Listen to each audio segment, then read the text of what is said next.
The gym is a bit of a minefield for anyone that's new to it. With so many different machines and exercises that can be done, it's difficult to know what to actually do. So in this video, I'm going to break down the 6 exercises that you do actually need to build a strong and toned physique so that you can hop off your treadmill and start doing the weights that you've been avoiding because you don't know what to do. And if you're wondering why you should listen to me, I'm a women's strength and fat loss coach who over the past 4 years has worked with hundreds of women to take them from yo-yo dieters who'd have no idea what they're doing into the gym to confident lifters who finally know exactly what they're doing for fat loss so that they can lose the fat and keep it off for good. And while you're here, I'm giving you 4 weeks of free fat loss coaching. You can find the link in the description below. That will help you to set up your calories so you know how much to eat, set up your step goal, and give you a 4-week beginner-friendly training plan to follow. I used to be just like you, bloody clueless in the gym, hopping from the treadmill to the cross trainer, then, going in, doing a few little ab exercises on a mat, maybe trying out a couple of machines. There was no structure, no routine to what I was doing, and I wish that I'd had a video just like this to tell me what I actually needed to do, because I spent 18 months wasting my time and building zero strength. The first exercise that you're going to need to build into your training week is some form of squat. Now, squatting involves bending at your hips, knees and ankles to lower your body towards the floor. There are a whole manner of variations of squats. You've got a goblet squat, you've got a barbell back squat, you've got a front squat, you've got Zercher squats, you've got sumo squats. A leg press is also a form of squat. A squat is a compound movement, meaning that it targets more than one muscle group at a time, giving you a lot more bang for your buck. In this case, it targets your quads, your glutes and your core. If you're just starting out, then you're probably going to want to go with a goblet squat, a sumo squat or a leg press. They're the ones where you'll probably feel most comfortable. And as you get stronger, you can work your way up to using a barbell. I personally actually don't like a barbell back squat.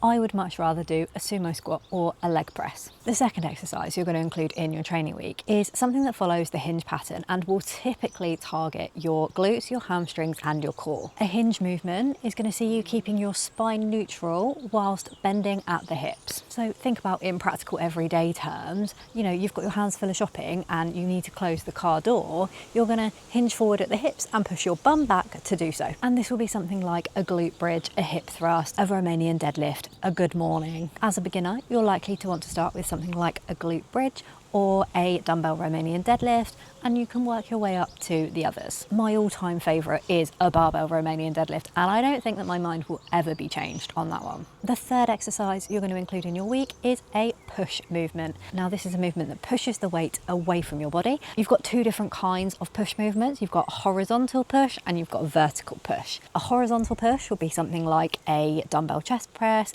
a barbell bench press, an incline chest press, a chest fly, and a vertical push would be something like a shoulder press, an Arnold press, a military press, a cable tricep push down. As a beginner, you'll likely gravitate towards using dumbbells to start with because they'll feel lighter, slightly easier. But as time goes on, you'll build that strength up to using a barbell and trying out the different machines. My all-time favourite is a barbell bench press, and me from 6 years ago never thought she'd be saying that. So if we're doing some sort of push movement, the 4th exercise we're going to include in our week is a pull movement, something that pulls the weight towards your body. Examples of these, you've got things like a dumbbell bent over row, a barbell bent over row, a single arm bent over row, a cable seated row, a lat pull down, an assisted pull up. I actually have a really hard time picking my favourite out of these because I really enjoy all of them. But I think if someone put a gun to my head and I had to pick, I'll probably go with an assisted pull-up because they make me feel strong. Not quite strong enough to actually do one unassisted yet, but we'll get there. Exercise number 5 that you're going to put into your week is going to be something unilateral.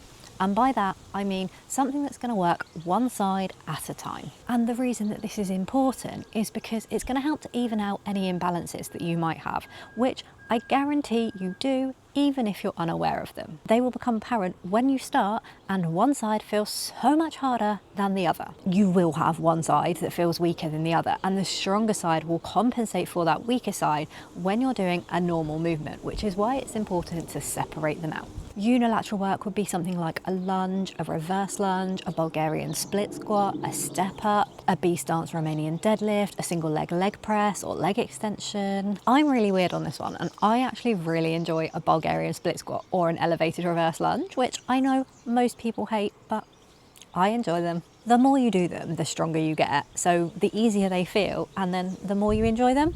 And it's something that I've included in my training since day one when I started taking it seriously. And lastly, you're going to include some core work. Now, this is not to get you visible abs. The only way you're going to do that is by eating in a calorie deficit so that you drop enough fat to get your body fat percentage low enough that they become visible. But it is important to build a strong core because it is literally at the heart of everything that you do. I'm going to be honest, I think that sit-ups are a waste of time. I would never program them for my clients or put them in for myself. I would much rather do things like dead bugs, pal-off press, hanging knee raises, toe taps. I think my favourite and the one that I do most would be hanging knee raises. And now we need to put it all together to create an actual training plan. So decide how many days a week you're going to work out. This might be 2, it might be 3, it might be 4. However many days that is, you're going to do full body sessions. You don't need to be spending hours and hours in the gym. Each session should be 45 minutes to an hour long. For each workout, you're going to pick 5 exercises from these movement patterns, making sure that all 6 are covered at some point during the week. You're then going to do the same workouts consistently for 6 to 8 weeks, maybe even longer, and you're going to focus on progressing these lifts each week as much as you can. Don't forget that in the description below, you can find the link to get yourself 4 free weeks of fat loss coaching, where there is a put together training plan for you to follow. Thank you for watching. If you found this helpful, then please don't forget to click like and subscribe so you don't miss out on the next one.